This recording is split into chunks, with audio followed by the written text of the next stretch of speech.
హరే కృష్ణ భక్తులందరికీ 6వ అధ్యాయం ఈరోజు ఇస్కాన్ మ్యాంగ్లూర్ వారి 18 రోజుల గీతా క్లాస్లో ఆత్మ సంయమ యోగము, ధ్యాన యోగము అని కూడా దీనిని అనొచ్చు. ఒక్కొక్క అధ్యాయానికి ఒక్కొక్క యోగం అని చెప్పుకున్నాము. సో ఇది ఆత్మ సంయమ యోగం.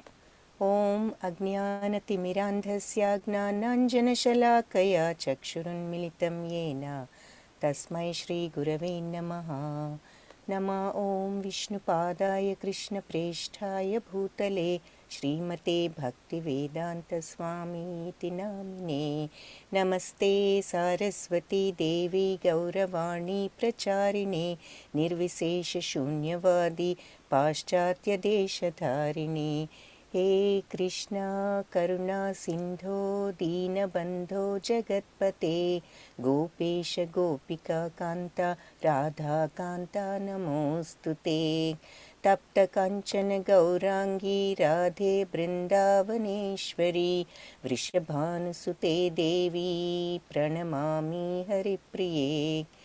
जय श्री कृष्ण चैतन्य प्रभु नित्यानंद श्री अद्वैत गदाधरा श्रीवासादि गौरभक्तवृंद. हरे कृष्णा कृष्ण कृष्ण हरे हरे, हरे राम राम राम हरे हरे. ఆత్మ సంయమ యోగం 6వ అధ్యాయం అంటే కర్మయోగంలో ఈరోజు ఆఖరి అధ్యాయం. మొదటి 6 అధ్యాయాలు కర్మయోగం అని చెప్పుకున్నాము.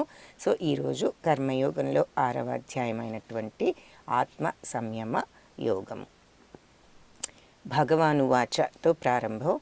శ్రీ భగవానువాచ అనాశ్రిత కర్మఫలం కార్యం కర్మ కరోతి ససన్యాసీ చ యోగీ చ న నిరగ్నిర్న చాక్రియా.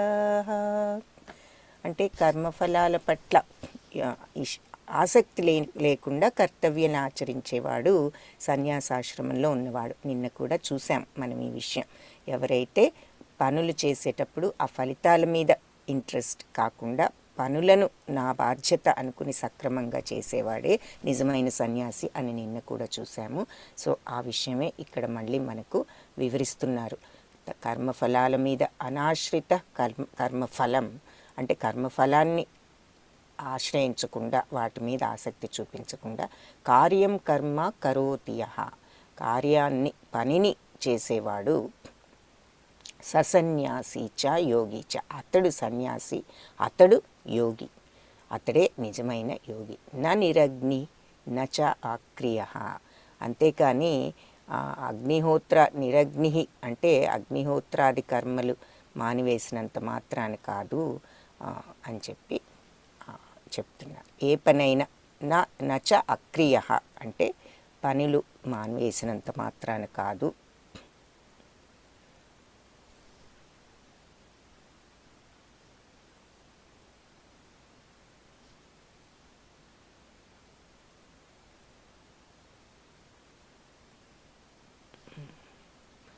అందుకని ఎవరైతే నిజంగా ఫలితం మీద ఆసక్తి వదులుకుని కర్తవ్యాలను చేసేవాళ్ళే నిజమైన సన్యాసి, అతడే నిజమైన యోగి.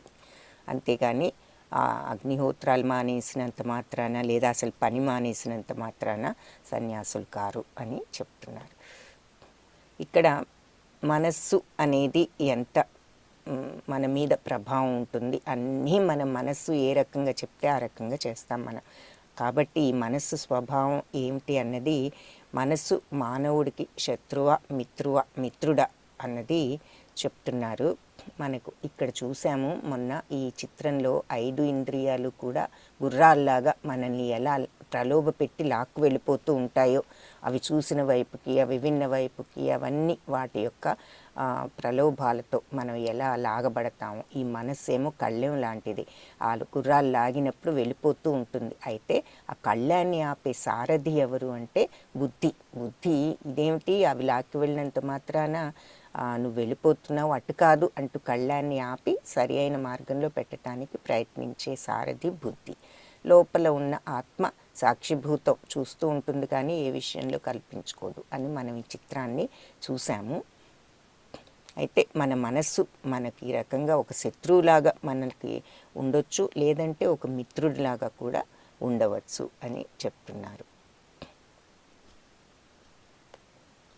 కాబట్టి మనకి శత్రువు ఎప్పుడు, మిత్రుడు ఎప్పుడు అని మనం కనుక ఆలోచిస్తే ఇక్కడ 6.6వ శ్లోకంలో భగవంతుడు ఏం చెప్తున్నారంటే, బంధురాత్మాత్మనస్తస్య ఏనాత్మైవాత్మనా జితః అనాత్మనస్తు శత్రుత్వే వర్తేతాత్మైవ శత్రువత్. ఎప్పుడంటే మనస్సును జయించిన వారికి మనస్సే మిత్రులలో ఉత్తముడు. కానీ ఎవరైతే మనస్సును జయిస్తారో, అలా చేయటంలో ఎవరైతే విఫలమవుతారో, అంటే మనస్సును జయించలేకపోతారో, ఆ ఇంద్రియ ప్రలోభాలకు గురి అయిన మనస్సును ఆపుకోలేకపోతారో వాళ్ళకది ఒక పరమ శత్రువులాగా పనిచేస్తుంది. For him who has conquered the mind is the best of friends. ఎవరైతే మనస్సును జయిస్తారో వాళ్ళకది అత్యంత మిత్రుడు. But for one who has failed to do so, his mind will remain the greatest enemy. అలా చేయలేని వాళ్లకు, విఫలమైన వాళ్లకు, మైండ్ని నియంత్రించుకోలేని వాళ్ళకి అది శత్రువు. కాబట్టి మనం మైండ్ని కంట్రోల్ చేసుకుంటే మనకది మిత్రుడు. కంట్రోల్ చేసుకోలేకపోతే, అది చెప్పినట్టు మనం వింటూ ఉంటే అప్పుడు మనకది శత్రువుగా మనల్ని తప్పుదోవలు పట్టించవచ్చు. సో మైండ్ మనకి శత్రువు అయితే సరి అయిన మార్గాన్ని అనుసరిస్తాం. ప్రగతిశీల ఆరోగ్యకరమైన ఎంపికలు, హెల్తీ చాయిసెస్ చేసుకుంటాం. ఇంద్రియ భోగం నుంచి వైరాగ్యం, సెన్సెస్ నుంచి మనకు వైరాగ్యం లభిస్తుంది. ఫలితం ఏమిటి? స్వేచ్ఛ. దానితో మనకు ఔన్నత్యం, మనకు ఇండిపెండెన్స్. ఆ తర్వాత మనము పురోగవృద్ధి చెందుతాము. ఏ విషయంలో పురోగవృద్ధి చెందుతాము అంటే ఆధ్యాత్మికంగా పురోగవృద్ధి చెందుతాం. అదే మనకు మైండ్ ఎనిమీ అయిందనుకోండి, అంటే మైండ్ మనం చెప్పినట్టు వినకుండా అది చెప్పినట్టు మనల్ని అది కంట్రోల్ చేస్తూ ఉంటే ఈ రకంగా కామ్యం, కోపం, దురాశ లాంటి పాపపు ఆలోచనలన్నీ వస్తూ ఉంటాయి. డిజైరు, యాంగరు, గ్రీడ్ ఇవన్నీ వస్తాయి. చిరాకు, ఆందోళన, మనకు కోపము, ఆందోళన ఇవన్నీ కామం, కోపం పెరగగానే చిరాకు, ఆందోళన ఇవన్నీ వస్తాయి, తప్పుదారి పట్టిస్తాయి. ఇంద్రియ భోగంపై మమకారం, ఇంద్రియాలు చూపించే ఈ ప్రలోభాలన్నిటి మీద ఆసక్తి పెరిగిపోతుంది, ఇంట్రెస్ట్, ప్రేమ వాటి మీద. ఫలితం ఏమిటి అంటే పతనము, బంధనం. ఈ ప్రపంచానికి బద్ధులము అయిపోతాము ఈ ఇంద్రియ ప్రలోభాలకు గురి అయితే. కాబట్టి అప్పుడు మన మనస్సు శత్రువు అయితే ఈ రకమైనటువంటి ప్రలోభం, ఈ రకమైనటువంటి చర్యలన్నీ కూడా మనకు సంప్రాప్తిస్తాయి. కాబట్టి మనసు ఇట్స్ లైక్ ఎ ఫైర్, అంటే ఒక అగ్ని లాంటిది. When controlled it can make miracles happen. అది కంట్రోల్ చేస్తే ఎంతో ఉపయోగం, మనకు మహిమలను చేయొచ్చు, అద్భుతాలు చేయొచ్చు. కానీ అవుట్ ఆఫ్ కంట్రోల్ చెయ్యలేకపోతే మాత్రం అన్నీ దగ్గరలో ఉన్నాయన్నీ అగ్ని ఎలా దహించి వేస్తుందో ఆ రకంగా అంతా కూడా మనల్ని దహించి వేయగలదు అని చెప్తున్నారు. సో మనం ఇందులో ముఖ్యంగా గుర్తుంచుకోవాల్సింది మనసు శత్రువా లేకపోతే మిత్రుడా అన్నది ఏమిటి అంటే, మనస్సును కంట్రోల్ చేసుకోగలిగితే మిత్రుడు. అది ఎంతో మంచి పనులకు, అగ్ని గనక ఎయిర్ప్లేన్ లాంటివి, రాకెట్లు లాంటివి కూడా అంతరిక్షంలోకి ఎగరవేయగలదు. కానీ అగ్నిని చెడు మార్గంలో ఉపయోగిస్తే ఏమవుతుంది? అది మనం దగ్ధం చేయటానికి కూడా ఉపయోగపడుతుంది. అలాగే మనస్సు కూడా మంచి మార్గంలో ఉంటే ఎన్నో అద్భుతాలు చేయవచ్చు. అద్భుతంగా మనము ఆధ్యాత్మిక మార్గంలో భగవంతుణ్ణి పొందవచ్చు. కానీ అదే చెడు మార్గంలో ఉంటే అంతా కూడా మనల్ని చెడు వైపుకు లాక్కు వెళ్ళి మనకు పురోగమనం లేకుండా ఈ ప్రపంచంలో, భౌతిక ప్రపంచానికి బందీలను చేసి వేస్తుంది. మళ్ళీ భౌతిక ప్రపంచ బందీలంటే ఏమిటి? మళ్ళీ ఈ జనన మరణ చక్రంలో చిక్కుకుని ఈ ప్రపంచంలోనే వస్తూ పోతూ ఉంటాం. ఇంకా మనకు ముక్తి మార్గంలో మనల్ని అది పెట్టదు. యుక్త ఇతి ఉచ్యతే యోగే అంటే భగవంతునితో సంబంధం కలిగి ఉన్నవాడే యోగి. జ్ఞాన విజ్ఞాన తృప్తాత్ ఇది 8వ శ్లోకం. జ్ఞాన విజ్ఞాన తృప్తాత్మా కూటస్థో విజితేంద్రియః యుక్త ఇత్యుచ్యతే యోగి సమలోష్టాశ్మ కాంచనః. అంటే జ్ఞాన విజ్ఞానంతో ఎవరైతే తృప్తి పడతారో అంటే ఎవరైతే సంతుష్టుడవుతారో కూటస్థో విజితేంద్రియ అతనే గొప్ప విజితేంద్రియుడు అంటే యోగి అని చెప్పి ఇంద్రియాలను జయించినటువంటి వాడు అని అర్థం. విజితేంద్రియుడు అని చెప్పబడతారు ఎవరు? జ్ఞాన విజ్ఞాన విచక్షణత ఎవరైతే ఆ తృప్తిని ఆ ఆనందాన్ని సంతుష్టుడంటే ఆ ఆనందాన్ని ఆ సచ్చిత్తానందంలో ఉన్న ఆనందాన్ని ఎవరైతే పొందగలుగుతారో వాళ్ళు విజితేంద్రియులు అయితేనే ఆనందాన్ని పొందగలుగుతారంటే ఇంద్రియాలను జయించగలిగితే. ఇంద్రియాలను జయిస్తే మనస్సును కూడా జయించగలుగుతాము. యుక్త ఇత్యుచ్యతే యోగి కాబట్టి భగవంతునితో ఇలా సంబంధం ఉన్నవాళ్లే నిజమైనటువంటి యోగులు. సమలోష్టాశ్మ కాంచన వాళ్ళు రాళ్ళు సమలోష్టాశ్మ కాంచన బంగారము రాళ్లను కూడా సమదృష్టితో చూస్తారు అని చెప్పి ఆ యోగి యొక్క లక్షణం ఏమిటన్నది ఇక్కడ చెప్తున్నారు. సో ఫస్ట్ ఏమిటి? జ్ఞానము విజ్ఞానములో ఎవరైతే నెలకొని సంతుష్టులై ఆ ఆత్మానందంలో ఉంటారో వాళ్ళు భగవంతునితో సంబంధం ఉన్నవాళ్ళు. అయితే వాళ్ళు ఆ యుక్త ఇత్యుచ్యతే యోగి భగవంతునితో సంబంధం కలిగి ఉన్న ఈ యోగి ఆ రాళ్లను బంగారాన్ని కూడా ఒకే రకంగా చూస్తారు. వాళ్ళంటే ఆ స్థితికి వస్తారు, వాళ్ళకి అన్నీ సమంగానే కనపడతాయి. ఇక్కడ ఇప్పుడు మనం అష్టాంగ యోగము నిన్న మనం ఆ మాట చూసాము. అష్టాంగ యోగము అంటే అసలు ఏమిటి అన్నది చూద్దాం. అంటే ఏమిటి అసలు? యోగా అంటే భగవంతునితో సంబంధం పెట్టుకోవడం, కనెక్షన్ విత్ గాడ్ అని చెప్పుకున్నాం. ఉదాహరణకి కర్మయోగం, జ్ఞానయోగం, అష్టాంగ యోగం, భక్తి యోగం ఇవన్నీ రకరకాల మార్గాలలో మనం భగవంతుణ్ణి తో ఆనందాన్ని పొందటానికి ప్రయత్నించవచ్చు. ఆత్మానుభూతి, పరతత్వాన్ని తెలుసుకోవటం అని చెప్పి మనం ఆ సంబంధాన్ని రకరకాలుగా వర్ణించారు. సో అష్టాంగ యోగ అంటే ఏమిటి అంటే 8 అష్ట అంటే 8 అంగ అంటే 8 అంగాలు ఉన్నటువంటి యోగం. మొట్టమొదటిది యమ అంటే ఎక్స్టర్నల్ డిసిప్లిన్, తర్వాత నెక్స్ట్ది ఇంటర్నల్ డిసిప్లిన్ అని చూసాం. అంటే యమ చేయవలసిన పనులు, నియమాలు మనము ఏ రకంగా ఉండాలి, ఏ రకంగా మన యొక్క క్రమశిక్షణ ఉండాలి అనేది. అంటే మనం చేయవలసిన పనులు ఏమిటి అని శాస్త్ర ప్రకారం సానుకూలంగా మనం చేయవలసిన పనులు. నెక్స్ట్ది నియమ అంటే చేయకూడని పనులు. ఇంటర్నల్ డిసిప్లిన్ అంటే మనస్సును ఏ రకంగా మనం చేయకూడని విషయాలలో నియంత్రించుకోవటం. ఎక్స్టర్నల్ డిసిప్లిన్లో ఏం వస్తుంది? మామూలుగా ఏకాగ్రత అది నియమంలోకి వస్తుంది.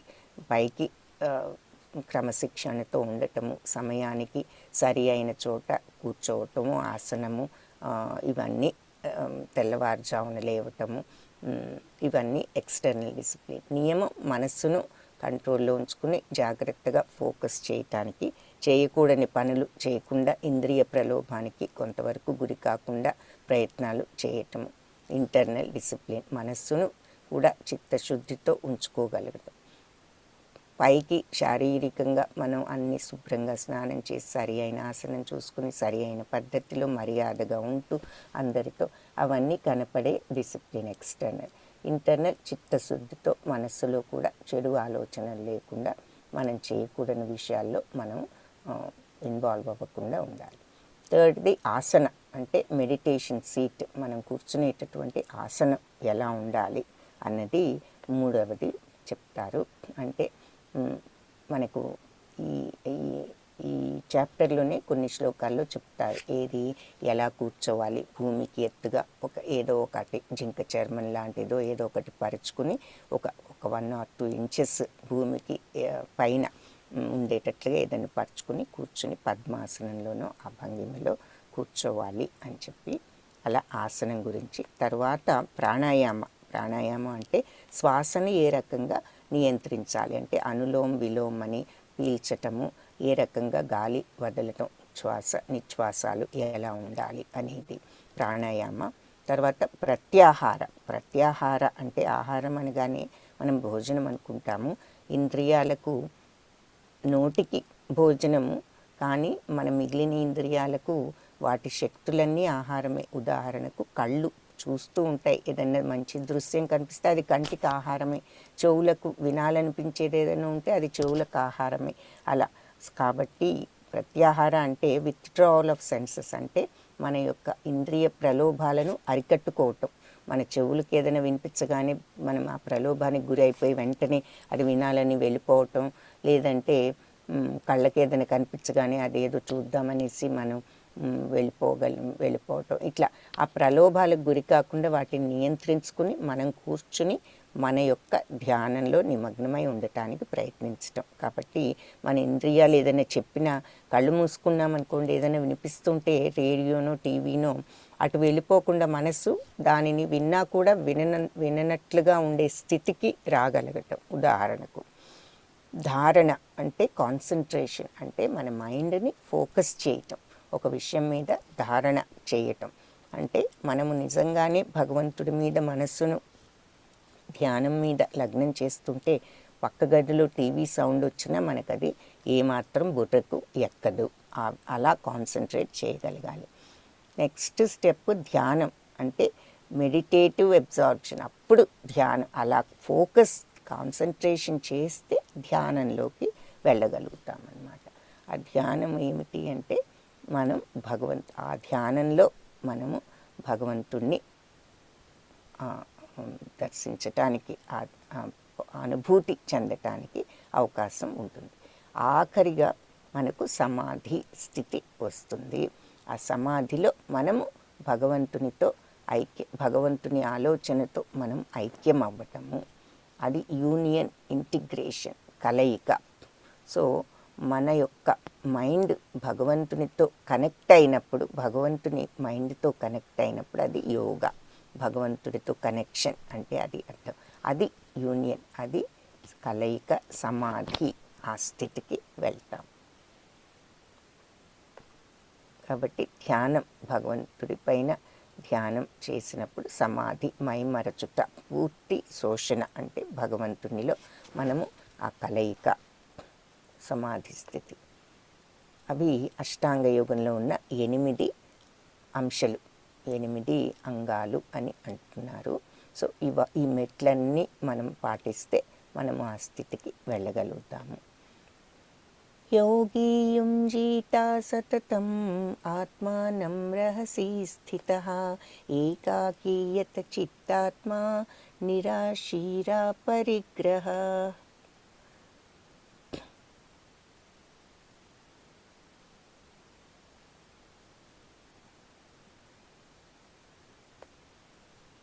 అంటే యోగి సర్వదా దేహాన్ని, మనస్సును, ఆత్మను అన్నీ భగవంతుడికే వినియోగించాలి. ఏకాకీయత చిత్తాత్మ, అట్లా ఏకాంత ప్రదేశంలో జీవిస్తూ జాగ్రత్తగా మనసును నిగ్రహించాలి. నిరాశీర పరిగ్రహ అంటే ఆశలనన్నిటినీ వదులుకుని ఏమీ పరిగ్రహించకుండా ఉండాలి. ఎలా ఉండాలి అనే దానికి ఈ అష్టాంగ యోగ యమ అంటే ఏమిటి అన్నది ఇక్కడ వివరంగా ఇంకా చెప్తున్నారు. సో ఈ యోగి ఈ దేహాన్ని, మనస్సును, ఆత్మను భగవంతుల్లోనే లగ్నం చేస్తూ ఒక ఏకాంత ఒంటరి ప్రదేశంలో ఒంటరిగా జీవిస్తూ మనస్సును నిగ్రహించాలి. ఇంద్రియాలకు ప్రలోభాలకు గురి కాకుండా మనస్సును కంట్రోల్ చేసుకోగలగాలి.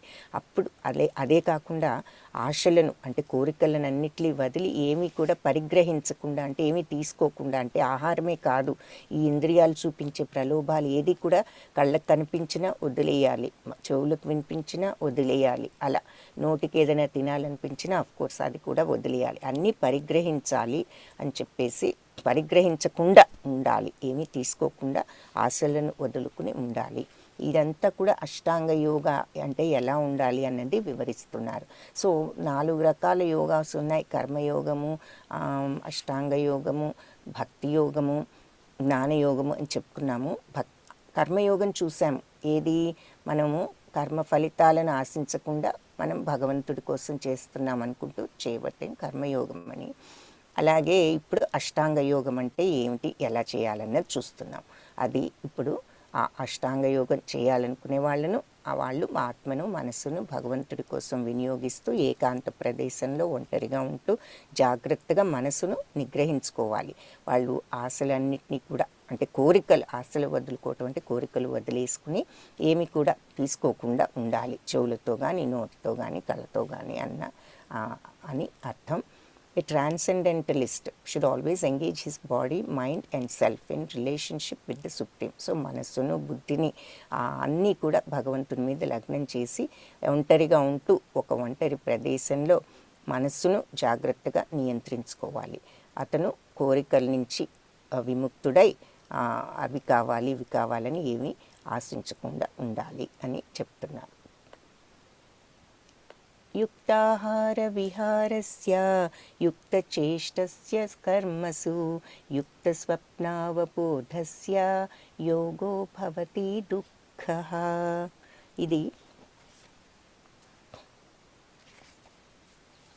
ఇది ఒక ముఖ్య శ్లోకము ఈ అధ్యాయంలో. ఇక్కడ ఏం చెప్తున్నారంటే ఎవరైతే వాళ్ళ అలవాట్లను క్రమశిక్షణతో ఉంచుకుంటారో, ఏ అలవాట్లు, తినటం, ఆహారాన్ని క్రమశిక్షణలో ఉంచాలి, విపరీతంగా తినకుండా మితంగా తినటం, నిద్ర ఎప్పుడు విపరీతంగా నిద్రపోకుండా నిద్ర కూడా మితంగా ఉండటం, విహారము, పనుల పట్ల అలవాట్లు అంటే ఏ పనులు చేస్తామో మనం, ఆ తర్వాత మనం చేసేటటువంటి రిక్రియేషన్, ఎంజాయ్మెంట్, మనం అంటే రిలాక్సేషన్కి చేసే పనులు కానీ అవి కానీ లేదా పని కానీ అన్నీ కూడా ఎవరైతే క్రమశిక్షణతో ఉంచుకుంటారో వాళ్ళు యోగ సాధన ద్వారా సమస్త భౌతిక సుఖాలు, సమస్త భౌతిక దుఃఖాలు కూడా పోగొట్టుకునేటటువంటి యోగ సిద్ధి కలుగుతుంది.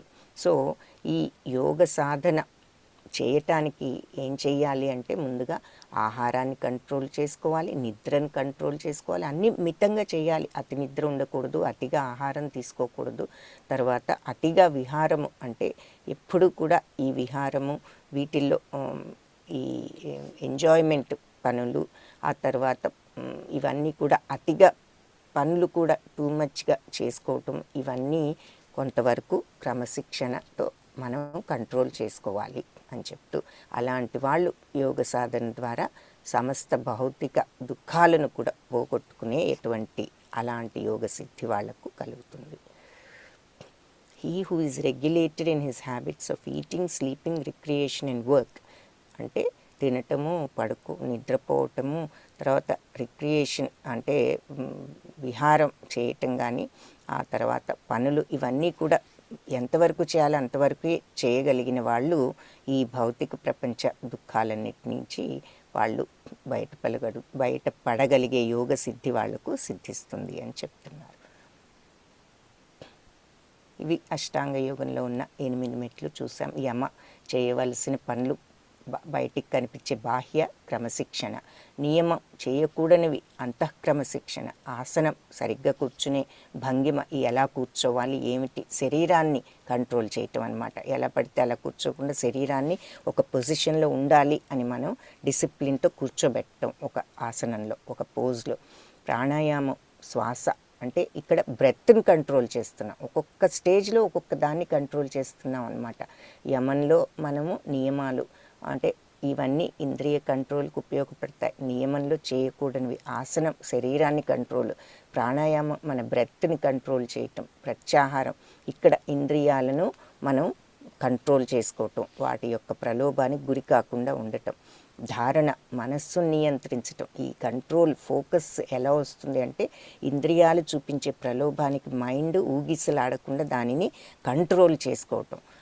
ధ్యానం, అప్పుడు భగవంతుడి మీద మనకు ధ్యానం వెళ్తుంది.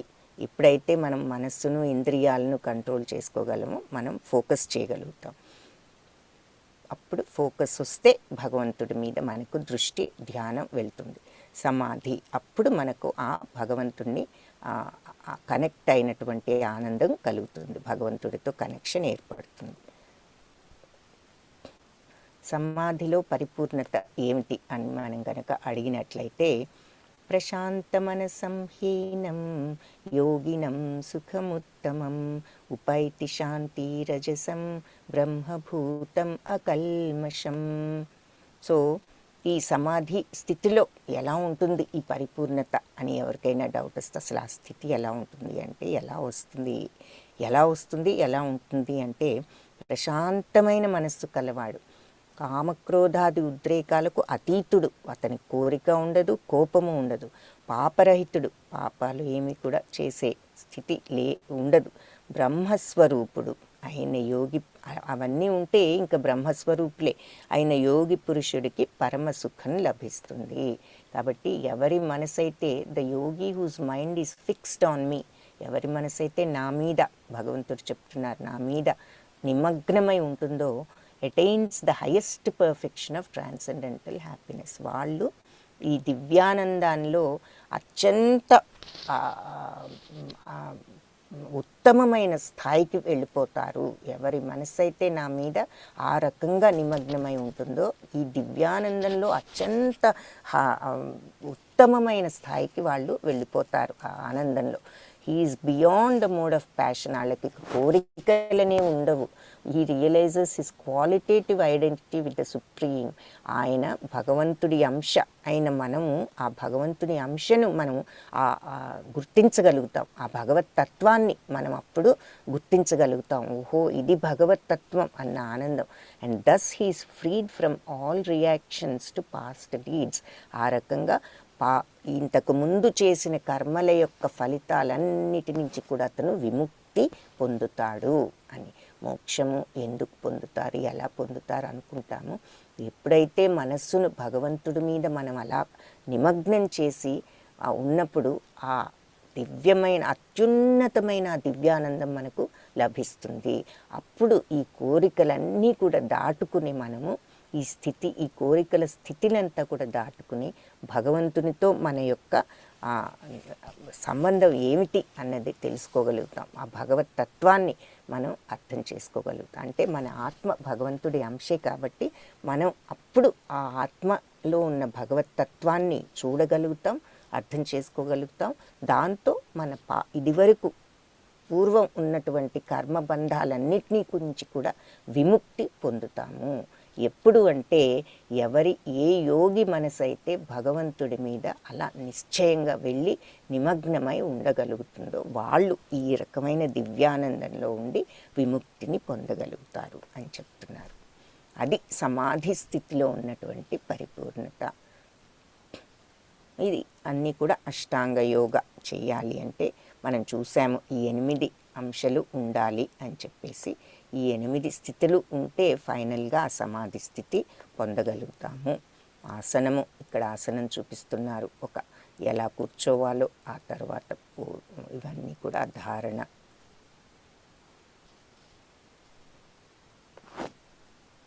ఇక్కడ కొంతమంది మనకు భగవంతుడి లీలలు కొన్ని చూపిస్తున్నారు. ఈ తృణావర్తుడనే రాక్షసుని చిన్నప్పుడు శ్రీకృష్ణుడు వధించటము, ఆ తర్వాత హనుమంతుడు లంకా నగరానికి వచ్చి దానికి వాళ్ళు ఆయన తోకకు నిప్పు పెట్టినప్పుడు ఆ నిప్పుతో ఆయన లంకా నగర దహనం చేయటం, ఇవన్నీ చూపిస్తున్నారు. ఇక్కడ అర్జున ఉవాచ, ఇదంతా కూడా భగవంతుడు చెప్పిన తర్వాత ఈ యోగ ఎలా చేయాలి ఏమిటి ఇదంతా చెప్తే అర్జునుడు ఇలా అంటున్నాడు ఇదంతా విని, యోయం యోగస్త్వయా ప్రోక్తః సామ్యేన మధుసూదన ఏతస్యాహం న పశ్యామి చంచలత్వాత్ స్థితిం స్థిరాం. అంటే మధుసూదన, అంటే మధు అనే రాక్షసుని సంహరించిన వాడ శ్రీకృష్ణుని ఆ రకంగా సంబోధిస్తూ the system of yoga which you have summarized appears impractical and unendurable to మీ.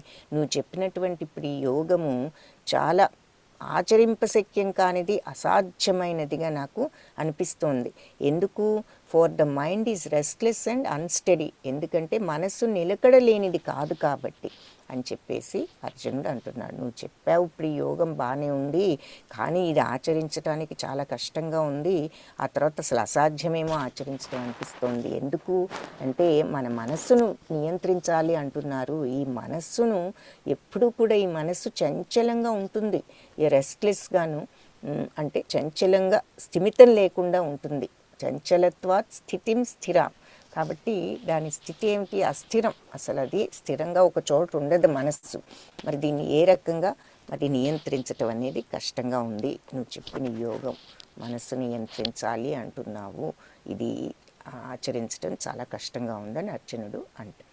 ఇంకా ఏమంటున్నాడు అర్జునుడు? చంచలం హి మన కృష్ణ. ఇది కూడా ముఖ్య శ్లోకము. ప్రమాధీ బలవదృఢం తస్యాహం నిగ్రహం మన్యే వాయోరివ సుదుష్కరం. సో చంచలం హి మన కృష్ణ. కృష్ణ, ఈ మనసెంతో చంచలం. ప్రమాధి బలవదృఢం, టర్బ్యులెంట్. ప్రమాది ఎప్పుడు కూడా అల్లకల్లోలంగా ఉంటూ ఉంటుంది.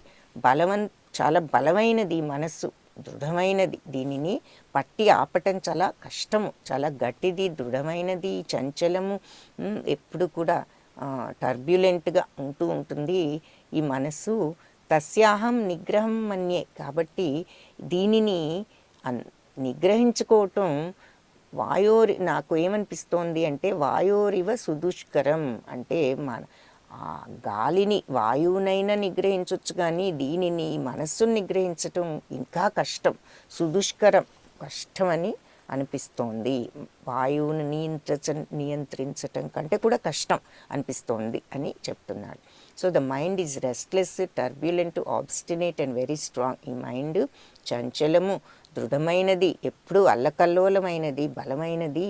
దీనిని కంట్రోల్ చేయటం, వాయువుని కంట్రోల్ చేయటం కంటే కష్టంగా అనిపిస్తోంది అర్జున నాకు అని చెప్పేసి అర్జునుడు అంటున్నాడు. ఇక్కడ మనకు ఈ చిత్రంలో ఫోకస్ అన్నదానికి కొన్ని ఉదాహరణలు చూపిస్తున్నారు. ఈ ధారణ అనేది ఉండాలని చెప్తున్నారు కదా అష్టాంగ యోగంలో. ఈ ధారణ అంటే ఫోకస్, కాన్సన్ట్రేషన్ చాలా ఇంపార్టెంట్. కాబట్టి ఆ ధారణ అనేది, ఉదాహరణకు అర్జునుడు చిన్నప్పుడు మరి ద్రోణాచార్యుడు ఈ విలువిద్య నేర్పించేటప్పుడు ఒక పక్షి బొమ్మను పెట్టి ఆ పక్షి కన్నును ఎవరు కొట్టగలరు అంటే అందరినీ నుంచోబెట్టి అడిగితే ప్రతి ఒక్కళ్ళు ఏమేం కనిపిస్తుందని అడగగానే పక్షి, దాని మీద కొమ్మ, దాని మీద చెట్టు, ఆ చుట్టుపక్కల కొండలు ఇవన్నీ కనపడుతున్నాయి అని అందరూ చెప్తూ ఉంటారు. కొంతమంది పక్షి ఒక్కటే కనపడుతోందని చెప్తారు, కానీ అర్జునుడు ఒక్కడే పక్షి కన్ను తప్ప ఇంకేమీ కనపడటం లేదు అని చెప్తాడు. అప్పుడు ఆయన కొట్టమన్నప్పుడు అర్జునుడు కరెక్ట్గా ఆయన కొట్టమన్న కన్నునే కొట్టడం జరుగుతుంది. కాబట్టి మనం ఫోకస్ చేయాలి అంటే మనకి ఏది కావాలో దాని మీద తప్ప మిగిలినవి ఏవి కనిపించకూడదు అని ఈ కథ ద్వారా మనం అర్థం చేసుకోవాలన్నమాట. అలా అన్నీ కనపడుతున్నాయి అంటే ఇంకా దాని మీద ధారణ లేదు, ఏమీ కనపట్టలేదు అది తప్ప అన్నాడు. కాబట్టి దాని మీద తప్ప అతనికి దేని మీద ఏదీ కనపట్టలేదు, అందుకే అతను ఆ బాణం దాని మీద వేయగలిగాడు. అది ధారణ అంటే. ఇది కూడా అలాంటిదే. కింద నీటిలో చూస్తూ పైన ఉన్న చేపను కొట్టడం, అది కూడా చూపిస్తున్నారు. అది ఆ ధారణ శక్తికి ఉదాహరణలు. శ్రీ భగవానువాచ అసంశయం మహాబాహో మనో దుర్నిగ్రహం చలం అభ్యాసేన తు కౌంతేయ వైరాగ్యేన చ గృహ్యతే. సో అర్జునుడు అంటున్నాడు కదా, ఇది వాయువునైనా నియంత్రించవచ్చు కానీ మనస్సును అరికట్టడం చాలా కష్టంగా ఉంది కృష్ణ, ఇది అసాధ్యం అనిపిస్తోంది ఈ యోగము అని అర్జునుడు అన్నప్పుడు భగవంతుడు ఈ రకంగా చెప్తున్నారు. అసంశయం మహాబాహో మనో దుర్నిగ్రహం చలం. సో నిజమే, మహాబాహో అంటే గొప్ప బాహువులు గల అర్జునుడా, అసంశయం, సందేహం లేదు, ఈ మనస్సును నిగ్రహించటం అనేది చాలా కష్టం.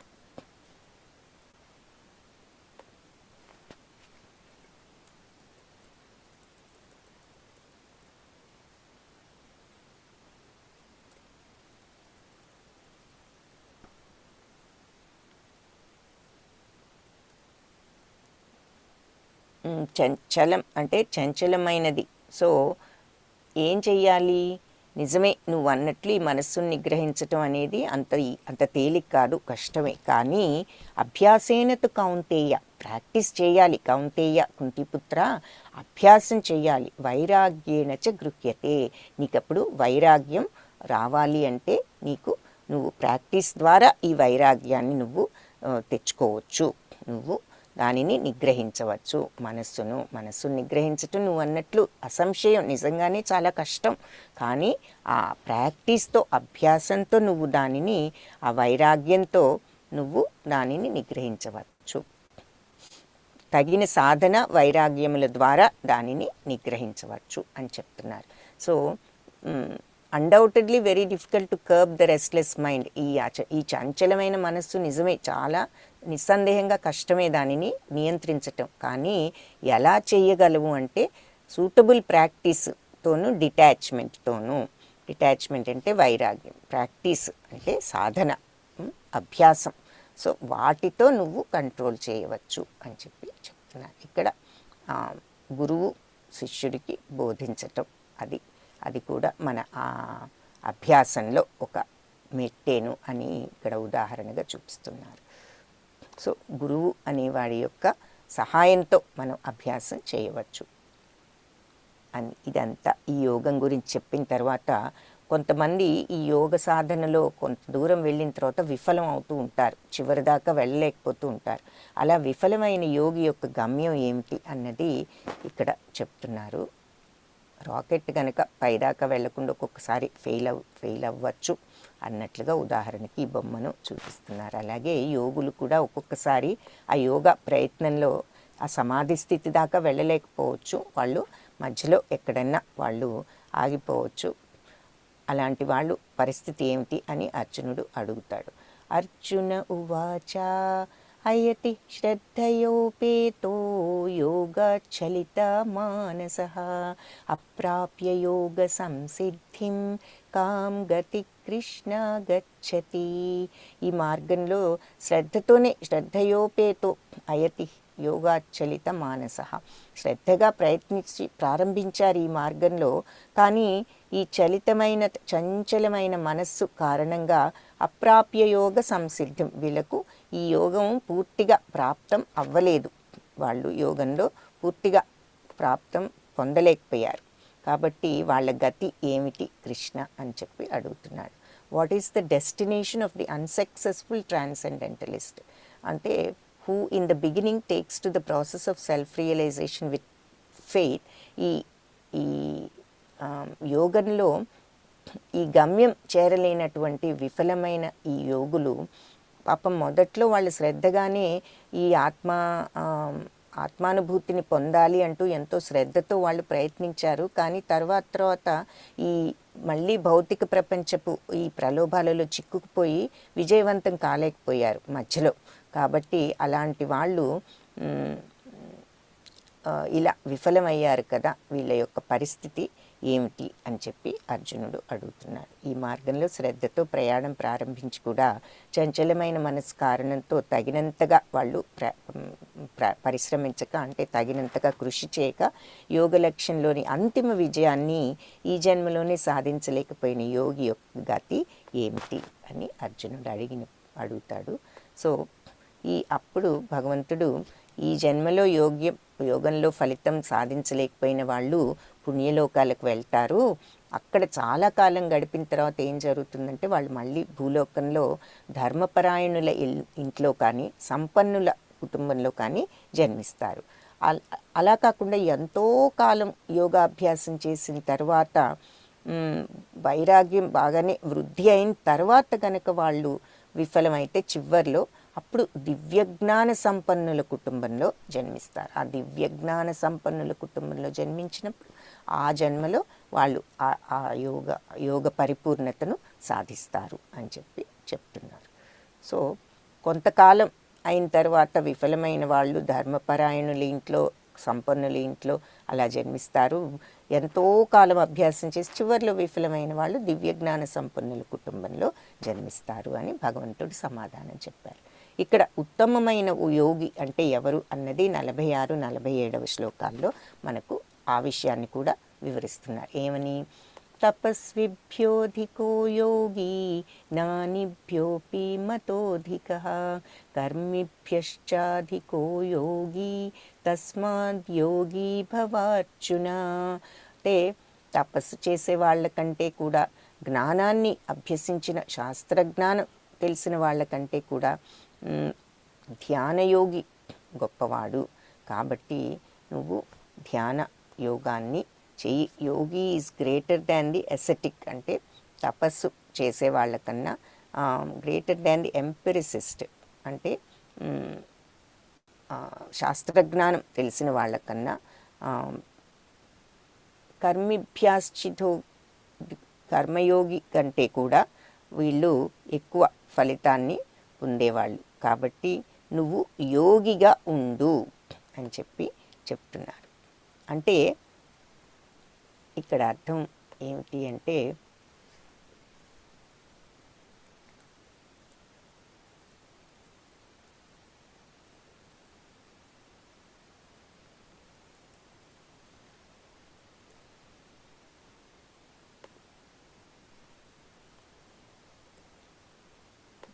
నలభై 46వ శ్లోకం ఇది.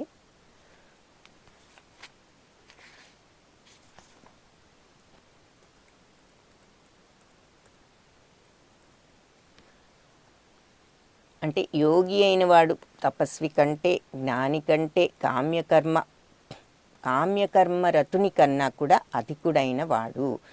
అంటే తపస్సులు చేసిన వాళ్ళకన్నా, జ్ఞానం సంపాదించిన అన్ని వాళ్ళకంటే కూడా, కామ్యకర్మలు చేసిన వాడికంటే కూడా యోగి అధికుడు. కాబట్టి అర్జున, అన్ని పరిస్థితులలోనూ నువ్వు యోగివి అవ్వు అని చెప్తున్నారు.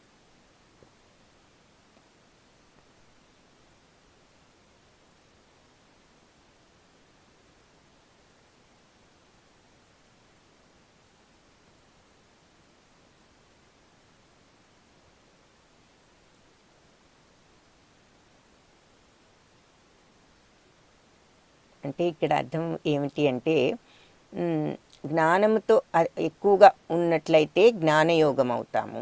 అదే పనులతో మనము ఆ యోగంలో, కర్మయోగంలో ఉంటే కర్మయోగం అంటాము అని చెప్తూ, భగవంతుడితో భక్తియుక్త కార్యక్రమాలు నిండి ఉంటే కనుక, భగవత్ సేవలో మనం మునిగి ఉంటే దానిని భక్తి యోగము అని అంటాము.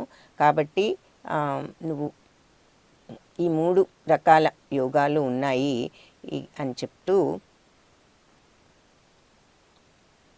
ఏదైనా అన్నింటిలోకి కూడా ఈ భక్తి యోగం అన్నది ఎక్కువ సరి అయినటువంటి మార్గం, అన్నిట్లోకి కూడా ఉత్తమమైన మార్గం అని అర్థము. సో ఇక్కడ దానికి నాంది పలుకుతున్నారు. ఎందుకు అంటే, మనకు నెక్స్ట్ 7th చాప్టర్ 7వ అధ్యాయం నుంచి భక్తి యోగం ప్రారంభం అవుతుంది. రేపటి నుంచి 7th నుంచి 13th వరకు భక్తి యోగం. సో 12th వరకు, 13th to 18th జ్ఞానయోగం. కాబట్టి రేపటి నుంచి భక్తి యోగం. కాబట్టి ఆ భక్తి యోగానికి నాంది ఏమిటి అంటే, నువ్వు ఆ యోగివి అవ్వు, అంటే నువ్వు ఆ భక్తి యోగ మార్గంలో ఉండు అని చెప్పేసి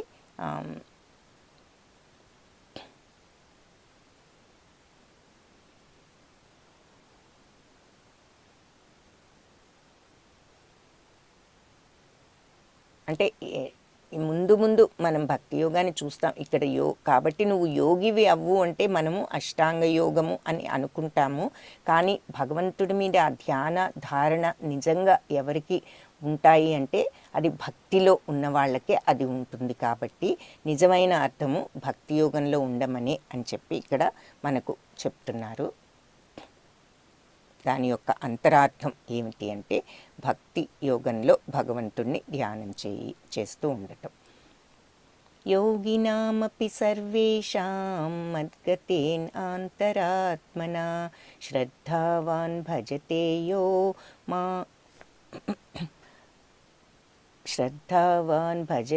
యో మాం సమేయుక్తా తమో మతః. సో యోగులందరిలో కూడా ఎవరి మనస్సు ఎప్పుడూ నా మీద నిమగ్నమై ఉంటుందో, ఎవరు నాయందు దృఢ విశ్వాసంతో భక్తితో ఉంటారో వాళ్ళే ఉన్నతమైన వారిగా పరిగణిస్తాను. ఇదే నా అభిప్రాయము. యుక్త తమో మత అని చెప్తున్నారు. అంటే యోగులందరిలోనూ ఎవరైతే one with great faith who always abides in me, నా మీద విశ్వాసంతో ఎంతో విశ్వాసంతో నా మీద నా మనస్సును నా మీద లగ్నం చేసి ఉంటారో, ఆ రకంగా నాకు భక్తితో కైంకర్య స్థితిలో ఉంటారో వాళ్ళు is the most intimately United with me in yoga. వాళ్ళు నాతో అతి సన్నిహితంగా ఐక్యమైన వారిగా ఉంటారు. And is the highest of all. ఆ యోగమే అన్నిట్లోకి ఉత్తమమైన యోగము. That is my opinion. ఇది నా ఉద్దేశము, అభిప్రాయము అని భగవంతుడు చెప్తున్నారు. కాబట్టి అందరి యోగులలోకి కూడా ఎవరైతే అత్యంత విశ్వాసంతో మనస్సును నా మీద నిమగ్నం చేసి నా సేవలో ఉంటారో వాళ్ళే నాకు ఆ యోగమే అన్నిట్లోకి కూడా ఉత్తమమైన యోగం అని నా అభిప్రాయము అని చెప్పి భగవంతుడు చెప్తున్నారు. చివరికి నువ్వు ఏ యోగంలో అయినా ఉండు, కానీ ముఖ్యమైనది అసలు ఏమిటి అంటే మనస్సును నా మీద నిమగ్నం చేసి దృఢ విశ్వాసంతో భక్తితో ఎవరైతే ఉంటారో అది ఉత్తమమైన యోగం. కాబట్టి విశ్వాసం అనేది చాలా ఇంపార్టెంట్. భక్తి అనేది అలవర్చుకోవటం ఇంపార్టెంట్, భగవద్భక్తి. ఆ తర్వాత ఆ రకంగా భగవంతుని మీద మనస్సు నిమగ్నం చేయగలిగితే అదే అన్నిట్లోకి ఉత్తమమైన మార్గము అని చెప్పేసి చెప్తున్నారు. సో మిగతా అన్ని యోగాల కంటే కూడా మనకు భక్తి యోగం ఎలా ముఖ్యమైనదో ఉత్తమమైనదో ఇక్కడ ఆ సోపానం, ఆ వరుస హైరార్కీ చెప్తున్నారు. కర్మయోగం వెళ్తాం భగవంతుడి దగ్గరికి, జ్ఞానయోగం అలా కూడా వెళ్ళవచ్చు, అష్టాంగ యోగ ద్వారా వెళ్ళవచ్చు. భక్తి యోగ అన్నిటికంటే త్వరగా భగవంతుడిని చేరుకునే మార్గము అని చెప్తున్నారు. సో భగవంతుడి మీద విశ్వాసంతో మనస్సును ఆయన మీద కేంద్రీకరించి ఆయన భక్తి సేవలో మనం ఉండటము అని ఇక్కడ అర్థము. సో ఒక్కొక్క రకమైన యోగా ఒక్కొక్క రకమైన యుగంలో ఒక్కొక్క రకమైన దారి చూపించారు భగవంతుని చేరుకోవటానికి అని చెప్పాము. ఏది సత్యయుగంలో మొట్టమొదట తపస్సు, అది ఆ రోజుల్లో యోగా అలా చేయాలి. త్రేతాయుగంలో మనం యజ్ఞాలు చేయాలి. ద్వాపర యుగంలో అర్చనలు, పెద్ద పెద్ద అర్చనలు అవి చేయాలి. అయితే కలియుగంలో ఓన్లీ భగవన్నామాన్ని స్మరించటమే మనకు భగవంతుణ్ణి చేరుకునే మార్గము. Chanting holy names of the lord. కలియుగం అంటే మనం ఇప్పుడు ఉన్నటువంటి యుగం. ఇప్పుడు పైకి వెళ్ళాలి అంటే మెట్లెక్కి వెళ్ళొచ్చు, లిఫ్ట్లోనూ వెళ్ళొచ్చు. కానీ లిఫ్ట్లో వెళ్తే తొందరగా వెళ్తాం. సో భక్తి యోగం లిఫ్ట్ లాంటిది అనమాట. మెల్లగా ఈ మెట్లెక్కి వెళ్ళే బదులు భక్తి యోగాన్ని పుచ్చుకున్నామంటే వెంటనే తొందరలో భగవంతుణ్ణి మనం అనుభూతి చెందవచ్చు. మంత్ర అనే మాట ఏమిటి అంటే మన యొక్క భగవన్నామాన్ని జపించాలి భక్తి యోగం అంటే అని చెప్తున్నాము. మంత్రాన్ని జపించాలి. అసలు మంత్ర అనే మాటకు అర్థం ఏమిటి అంటే మన్ అంటే మనస్సు, త్ర అంటే త్రయం, విడుదల చేసేది. మనస్సును దేని నుంచి విడుదల చేస్తుంది? ఈ భౌతికమైనటువంటి ఇంద్రియ ప్రలోభాల నుంచి మన మనస్సును విడుదల చేసి భగవంతుడి వైపుకి తిప్పగలిగేటటువంటి శక్తి ఈ మంత్రానికి ఉంటుంది. కాబట్టి మనస్సును విడుదల చేసేది, ఈ భౌతిక ప్రపంచపు కోరికల నుంచి, వ్యామోహాల నుంచి మనస్సును విడుదల చేసి భగవంతుని వైపు తిప్పేదే మంత్రం. హరే కృష్ణ కృష్ణ కృష్ణ హరే హరే, హరే రామ రామ రామ హరే హరే. కాబట్టి మనం కూడా ఈ మంత్రాన్ని జపించి ఆనందాన్ని పొందటానికి ప్రయత్నించవచ్చు. కృష్ణం వందే జగద్గురుం. ఈ పాఠంలో మనం నేర్చుకున్నది ఏమిటి అంటే 4 ధర్మ నియమాలను పాటిస్తూ భగవంతుణ్ణి సదా స్మరించటమే అత్యుత్తమమైనటువంటి యోగం. ధర్మ నియమాలంటే మనం అంటే ఈ చెడు అలవాట్లు ఏమి, మనస్సుని నియంత్రించటము, ఆ తరువాత అబద్ధం చెప్పకుండా ఉండటము, దురలవాట్లు లేకుండా ఉండగలగటము, ధర్మ మార్గంలో సంచరించటము, ఇవన్నీ కూడా పాటిస్తూ భగవంతుణ్ణి ఎప్పుడు స్మరించటమే అత్యున్నతమైనటువంటి మార్గము అని చెప్తున్నారు. కాబట్టి చివరకు మనం గుర్తుంచుకోవాల్సింది ఈ పాయింట్.